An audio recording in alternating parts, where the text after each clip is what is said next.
ब्रह्ममुरारिसुरार्चितलिङ्गं निर्मलभासितशोभितलिङ्गं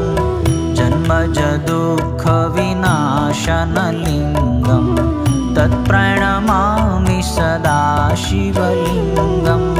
तत्प्रणमामि सदा शिवलिङ्गम् देवमुनिप्रवरार्चितलिङ्गं कामदहं करुणाकरलिङ्गं रावणदर्पविनाशनलिङ्गं तत्प्रणमामि सदा शिवलिङ्गम् तत्प्रणमामि सदा शिवलिङ्गम्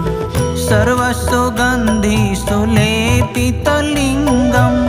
बुद्धिविवर्धनकारणलिङ्गं सिद्धसुरासुरवन्दितलिङ्गं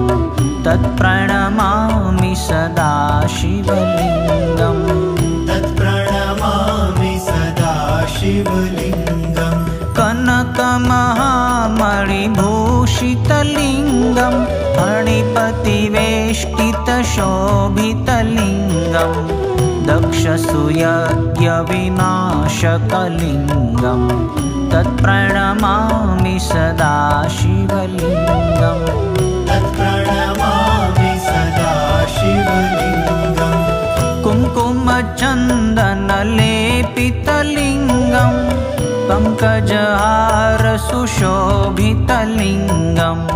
सञ्चितपापविनाशनलिङ्गम्